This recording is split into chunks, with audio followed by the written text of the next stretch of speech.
Buenas tardes, compañeros. Mi nombre es Ignacio Rodríguez Macías, alumno de la Universidad Virtual del Estado de Guanajuato.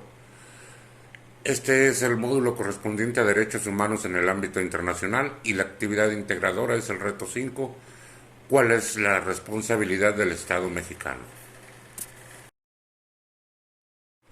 Caso 1. Ana se encontraba pacíficamente repartiendo panfletos a las personas que se manifestaban en la plaza de armas de su ciudad. El contenido de los panfletos versaba sobre citas bíblicas. Al enterarse de lo que hacía Ana, un policía decidió arrebatarle los panfletos y detenerla, argumentando que no era el lugar para repartir ese tipo de información, pues alteraba el orden. Ana permaneció encerrada e incomunicada dentro de una patrulla durante 3 horas, hasta que la manifestación concluyó. Posteriormente el policía la trasladó a la barandilla, donde se recibió burlas y calificativos peyorativos por el personal de seguridad pública. Luego de un día detenida la dejaron en libertad. Ana denunció el hecho ante la Fiscalía General del Estado, la Comisión Estatal de Derechos Humanos. Ambas instituciones omitieron el inicio de cualquier procedimiento, por lo cual Ana acudió a la Justicia Federal, donde resolvieron incompetencia para conocer el asunto. 2 años después, Ana presentó su caso ante la Corte Interamericana de Derechos Humanos. En el análisis del presente caso, en un primer momento se debe de tomar en cuenta de las actividades realizadas por la querellante y las personas en el lugar, quienes se manifestaban de forma pacífica en un lugar público, y la actitud del agente policíaco, quien decidió arrebatarle los panfletos y detenerla, y por ende ponerla a disposición del juez cívico, mismo que determinó el arresto o en su caso la imposición de la respectiva multa. En este primer momento se debe recalcar la violación de derechos humanos enmarcados tanto en el marco constitucional como en el sistema de Naciones Unidas y el sistema interamericano.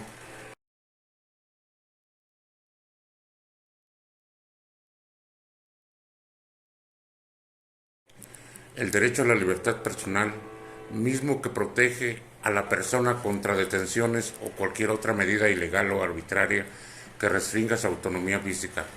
Al ser un derecho que salvaguarda la libertad de movimiento de la persona,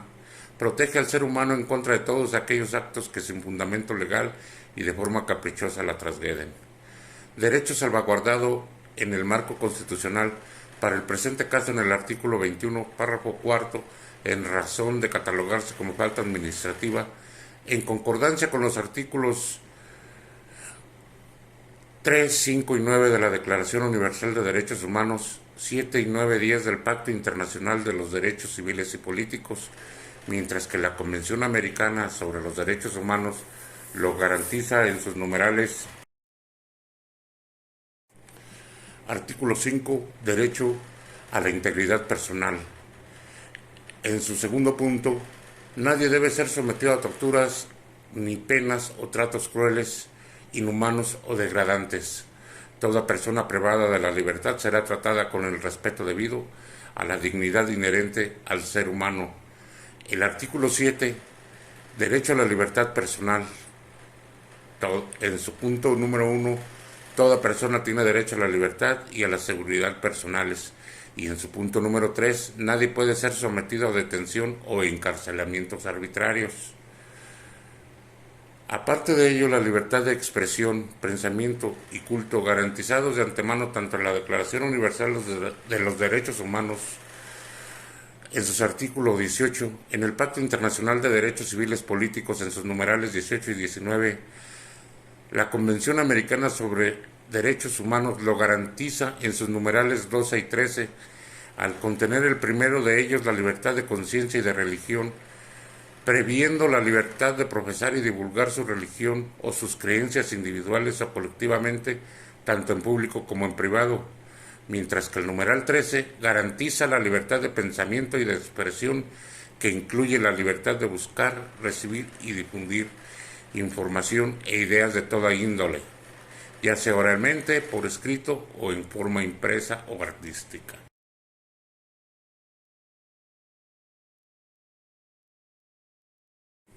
Procedimientos del Estado.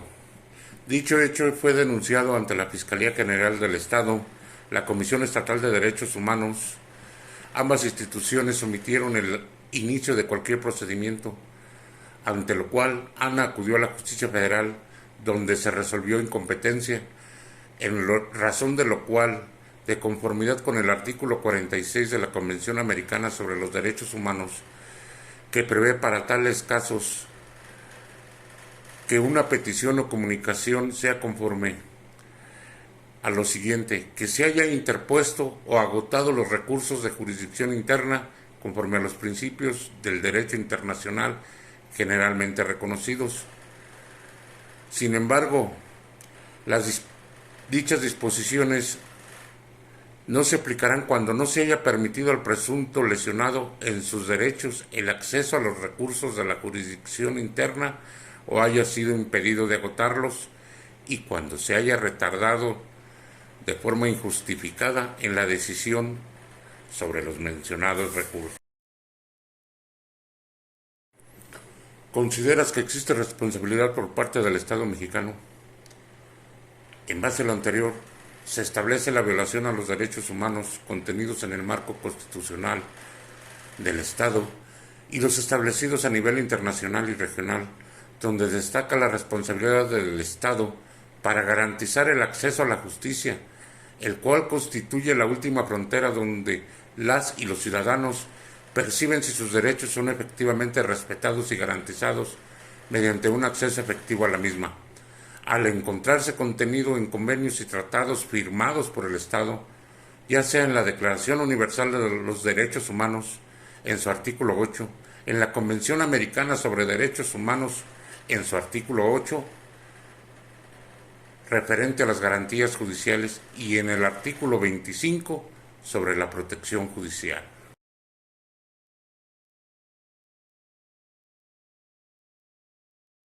Caso 2. Durante la pandemia por COVID-19, el gobernador de una entidad federativa publicó un decreto por el medio del cual se declaraba obligatorio el confinamiento en el domicilio particular de los habitantes en un horario de 18 a 9 horas. Asimismo, preveía una multa de 1,500 pesos a quien infringieran esta disposición. De no contar con los recursos para el pago de la multa, el decreto previó 36 horas de arresto. Andrés, un hombre de 34 años de edad en situación de calle, caminaba por la avenida principal de la ciudad a las 20 horas, cuando un militar que lo vio lo detuvo y lo presentó a la Secretaría de Seguridad Pública, donde le fue exigido el pago de la multa. Andrés argumentó no tener casa, habitación, familia ni dinero para pagar la multa. Como consecuencia fue privado de su libertad y boletinado, con fotografía incluida en redes sociales, como el primer detenido, un sinvergüenza capaz de negar a su familia con tal de no pagar la multa. Derivando lo anterior,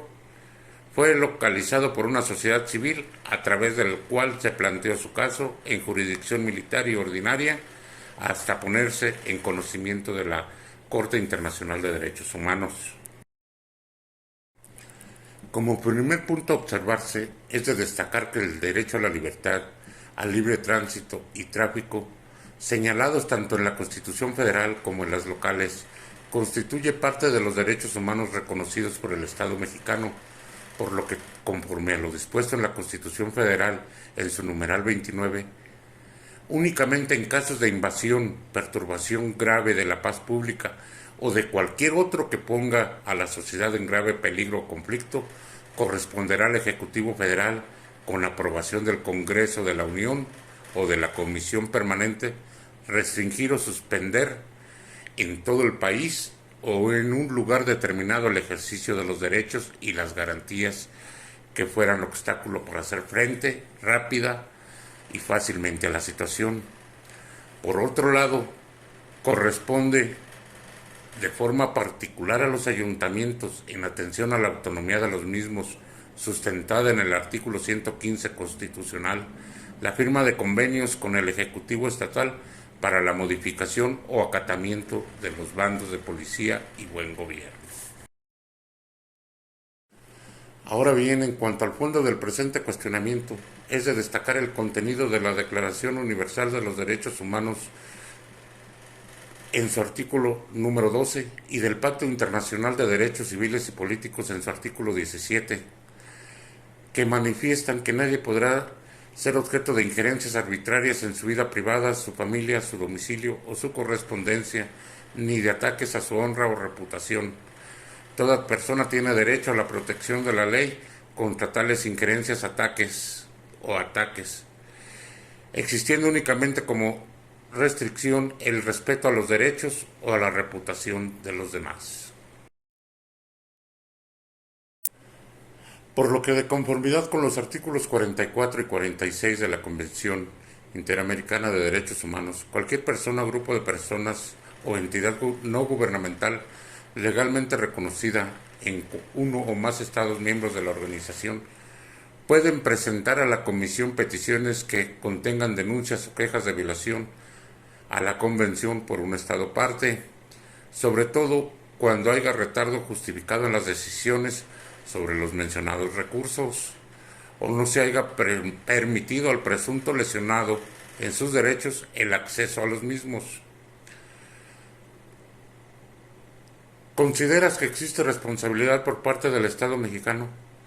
Por lo que hace a la responsabilidad del Estado, es deber del mismo garantizar el derecho a la intimidad y a la protección de datos personales por ser información concerniente a toda persona física identificada o identificable, sobre todo cuando es referente a las características físicas, morales o emocionales, a su vida afectiva y familiar, domicilio, número telefónico, patrimonio, ideología y opiniones políticas, creencias o convicciones religiosas o filosóficas, los estados de salud físicos o mentales, las preferencias sexuales u otras análogas que afecten su intimidad.